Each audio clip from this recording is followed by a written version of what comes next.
Bonjour, Bonjour. je suis Amandine Guyot, naturopathe, iridologue et masseuse près de La Roche-sur-Yon.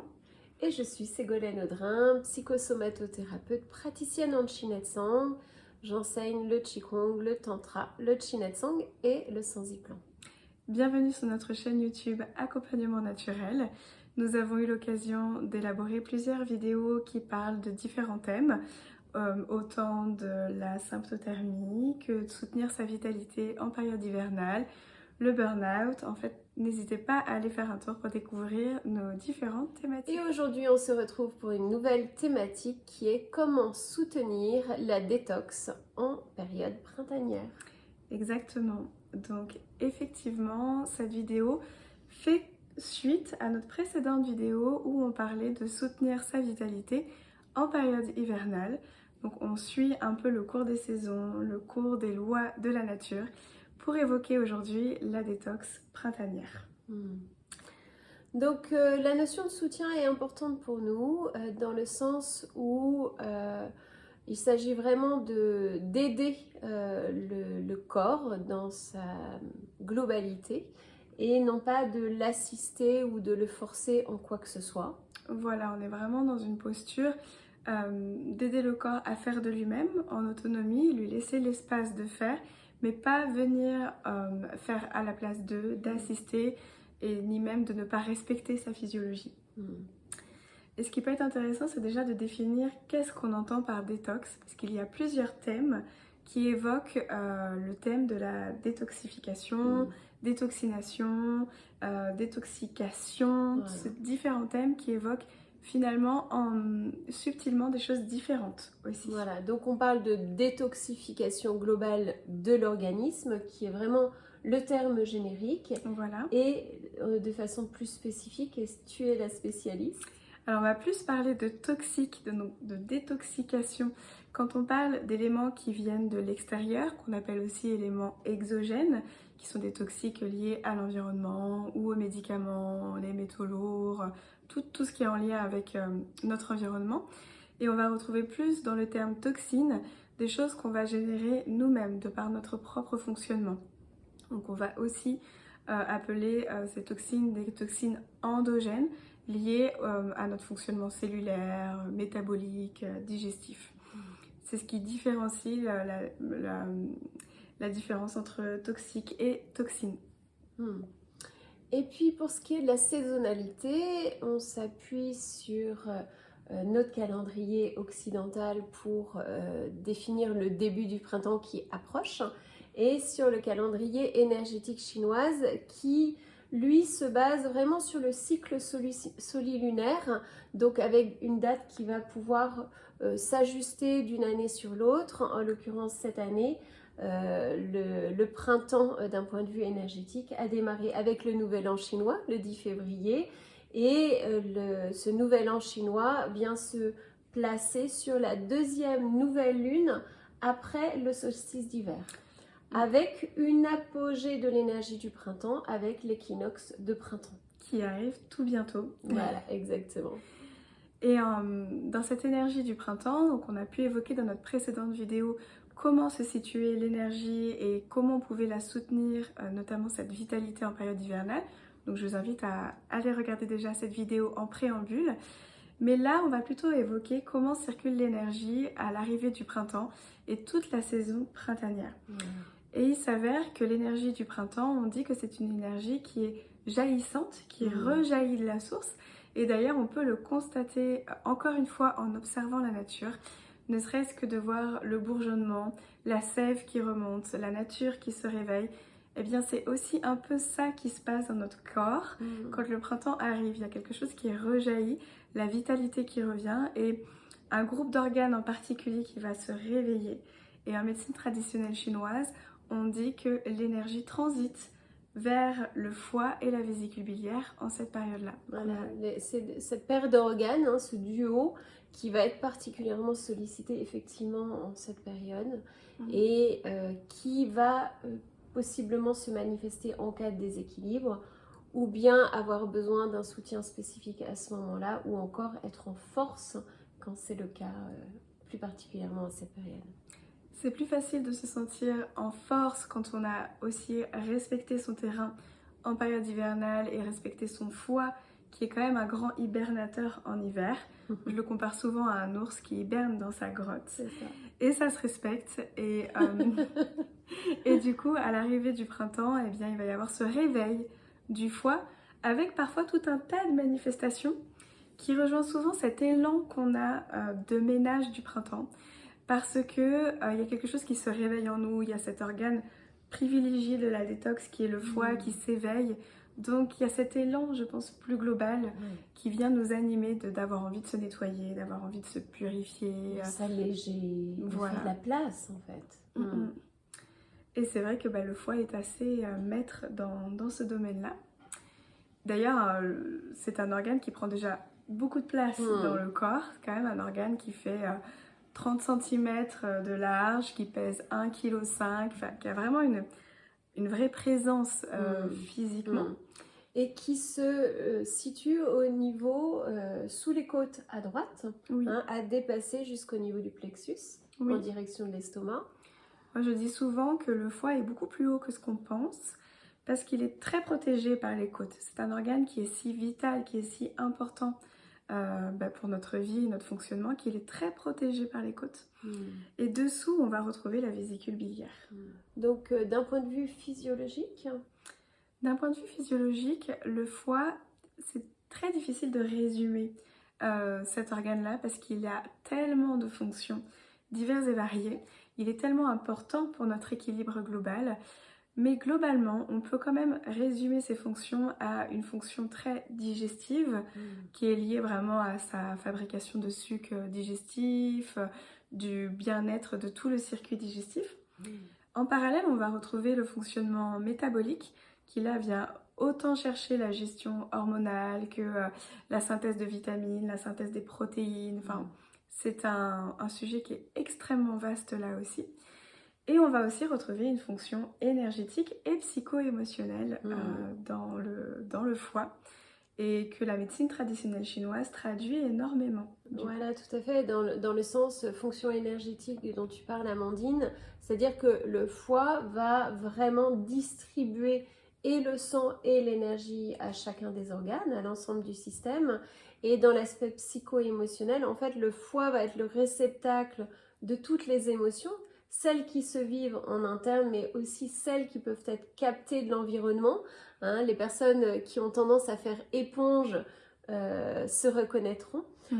Et bien sûr, en cas de traumatisme, eh bien, effectivement, le foie va pouvoir être particulièrement impacté, au risque d'être chargé, en tension, et avoir un rôle essentiel de digestion également de l'expérience, des émotions en présence ou pas. Quand on parle de trauma, c'est justement la difficulté. Oui, et c'est vrai que tu emploies le terme digestion et je trouve que c'est très intéressant parce que la digestion n'est pas que physique lorsqu'on avale quelque chose. La digestion, elle est globale, de même que la détox, elle est globale aussi.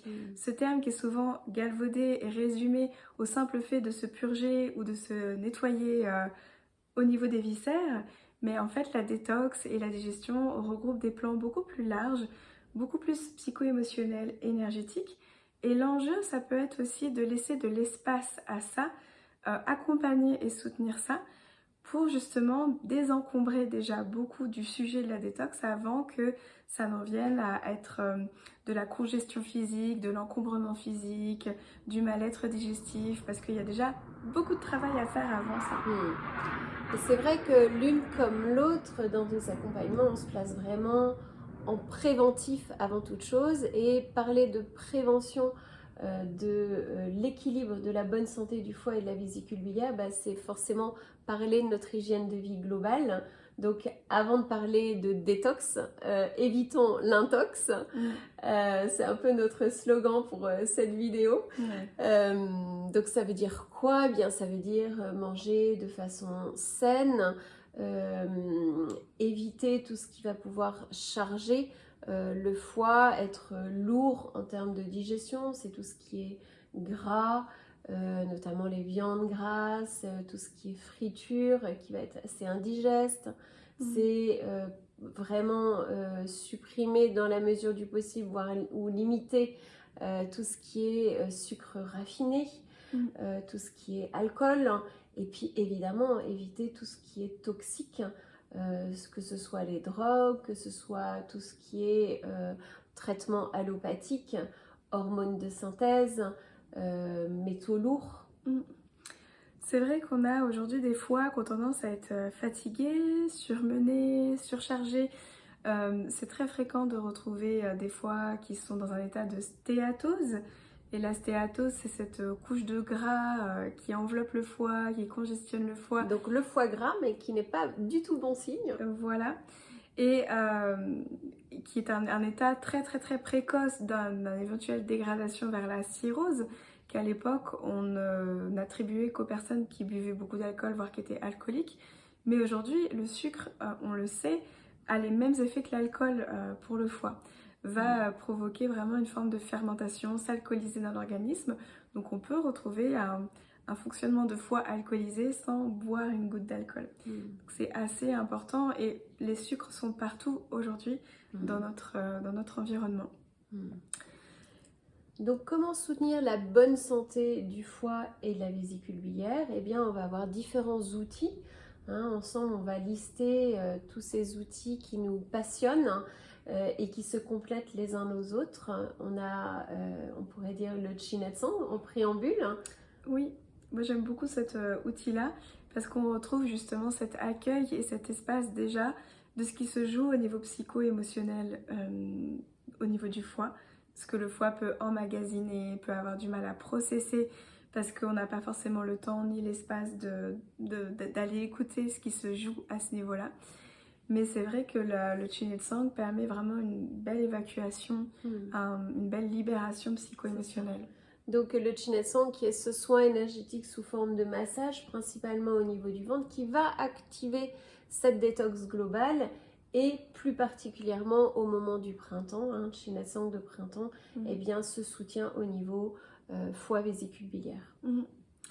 Et puis ça peut être aussi par la pratique en psychosomatothérapie ou en EMDR. Quand il y a des traumas qui sont engrammés, qui viennent venir charger le terrain, charger le psychique, et ça, le foie va le réceptionner et va engrammer aussi des blocages en lien avec ces traumas. À travers la pratique de Qigong et notamment deux méditations que j'aime beaucoup en Qigong, la méditation du sourire intérieur où là on va expérimenter de se sourire à soi-même et plus particulièrement de sourire à nos organes. En venant sourire notamment à notre foie et notre vésicule biliaire, eh bien on va pouvoir les pacifier au niveau émotionnel. Et si on y ajoute méditation des 6 sons de guérison taoïste ou 6 sons de la vitalité, eh bien on va pouvoir vraiment soutenir cette alchimie, cette transformation de cette énergie, notamment émotionnelle, vers quelque chose de beaucoup plus apaisé. On retrouve aussi des pratiques très intéressantes en tantra, avec cette invitation à se donner un espace au quotidien pour accueil et écoute des émotions, saine libération émotionnelle, c'est-à-dire ne plus être dans contenir ces émotions, mais se donner un espace, comme le font finalement naturellement les enfants au quotidien. Typiquement, retour d'école, il y a eu tellement parfois de tensions et d'émotions accumulées que comme par hasard, il y allait petite colère à crier, se rouler par terre, passer du rire aux larmes en un instant. Voilà, vraiment en tantra, on va se donner des espaces, des pratiques à travers souvent des méditations dynamiques ou tout simplement des process de catharsis émotionnelle pour justement libérer les charges émotionnelles présentes, comme libérer les charges émotionnelles plus anciennes qui auraient pu s'accumuler.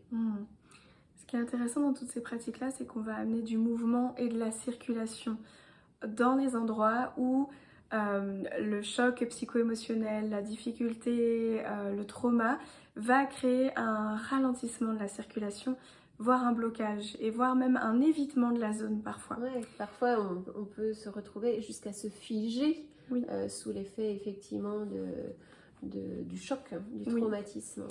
Et on sait à quel point ça a besoin de circuler pour se digérer. Et il y a des fois des stades où ça ne circule tellement plus au niveau psycho-émotionnel que ça vient s'imprimer au niveau tissulaire, au niveau cellulaire, au niveau organique. Et là, il va y avoir des impacts physiques, justement. Et que ça peut aussi se nouer au niveau énergétique, hein, au niveau notamment de ce troisième chakra, plexus solaire, qui est un carrefour important, et aussi au niveau du bon fonctionnement du foie et de la vésicule biliaire. Et en naturopathie, on va surtout faire un état des lieux, de voir où est-ce qu'on en est en termes de vitalité et en termes de terrain, notamment hépatique, vu que c'est quand même une référence dans la détox. Donc par le biais d'un bilan de vitalité ou d'un bilan en iridologie, on va jauger un petit peu l'état digestif, l'état métabolique, l'état hormonal, pour voir à quel endroit ça a besoin spécifiquement d'être soutenu. Chez certaines personnes, ça va plus être la fonction digestive du foie qui va être touchée. Chez d'autres, beaucoup plus la fonction métabolique et hormonale. Et chez d'autres encore, on l'a vu, d'autant plus la fonction psycho-émotionnelle qui va d'autant plus ressortir. Donc la naturopathie, elle vise déjà à faire un état des lieux et à soutenir le fonctionnement normal et équilibré de l'organe. La détox printanière, de fait, elle se fait naturellement parce que le foie est là et que c'est un organe de détox de référence.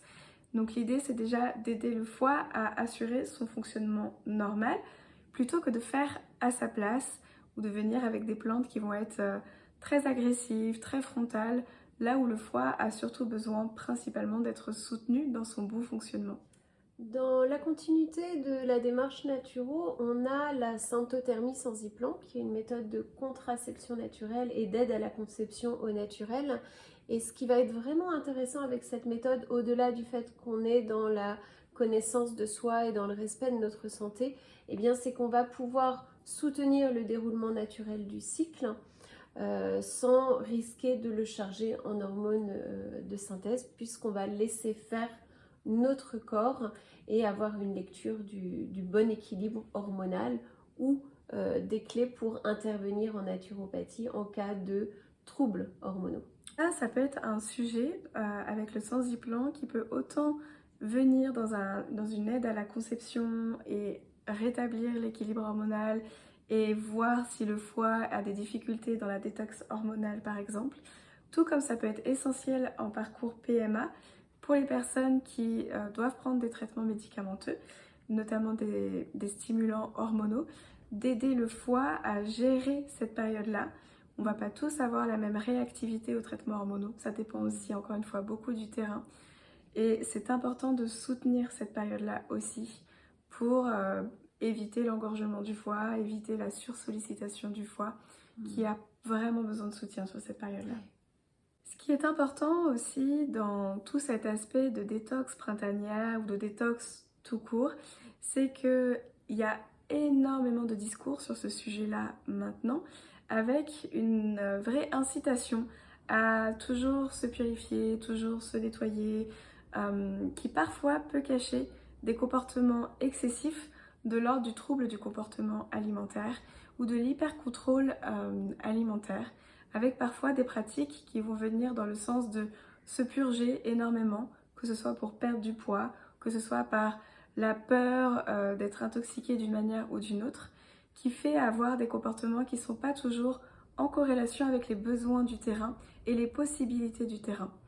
Donc je trouve ça toujours important de questionner quel est l'élan de fond, qu'est-ce qui motive réellement la détox. Est-ce que c'est quelque chose en lien avec une volonté de perte de poids, une volonté de contrôle, une volonté de se purifier tout le temps à tout prix? Et ça me semble important de le signaler parce que c'est quelque chose qu'on retrouve vraiment beaucoup en ce moment. Et parfois on ne se détoxifie pas toujours pour les bonnes raisons. Merci Amandine, pour ce point de vigilance, puisqu'il s'agit vraiment de prendre soin de soi et non pas de risquer de créer un nouveau déséquilibre. Oui. Comme par exemple, ça peut être aussi de mettre en mouvement des métaux lourds, ce qui est très fréquent quand on fait des purges assez frontales et qu'on perd beaucoup de volume et du poids en peu de temps. Et notamment de la graisse. Notamment de la graisse, qui est le grand isolant des métaux lourds. Eh bien, si on perd beaucoup de graisse en peu de temps, on prend le risque de remettre en circulation beaucoup de métaux lourds que le corps a intelligemment isolés et mis de côté. Et de toxines, de toxiques possiblement. Voilà, tout ça qui va revenir à la circulation et provoquer des lésions tissulaires, cellulaires, de l'oxydation, parce que c'est trop fort, parce que c'est pas ce que le corps souhaite à ce moment-là et qu'on vient par-dessus ses capacités parce qu'on veut être toujours plus pur, toujours plus propre, toujours plus mince. Et ça me paraît vraiment important de mettre un point de vigilance sur cette pratique-là. Merci. Donc, en conclusion, vraiment cette invitation à prendre soin de votre hygiène de vie globale, à prendre soin de ses besoins essentiels et notamment en lien avec cette période de l'année. Effectivement, écoutez cet élan de doux nettoyage de printemps, de tri, de créer de l'espace, de détox, de façon douce et progressive et surtout en respect de notre vitalité dont tu parlais, de notre terrain. Et quand il y a besoin d'un soutien supplémentaire plus spécifique, eh bien, de s'adresser à les spécialistes qu'est la naturopathe. Voilà, et je dirais même plus d'aborder vraiment, de laisser un vrai espace à la détox psycho-émotionnelle qui est le premier émonctoire, la première porte de sortie, celle auquel il faut le plus s'attacher en premier lieu et qui me paraît être la plus essentielle en cette période de l'année. Merci de ce temps de partage. On vous invite à nous suivre sur les différents réseaux sociaux, donc sur YouTube où vous trouverez nos différentes vidéos que l'on relaie sur nos comptes Instagram, Accompagnement Naturel, et Facebook, notre page du même nom. Voilà. Merci beaucoup. À bientôt. À bientôt.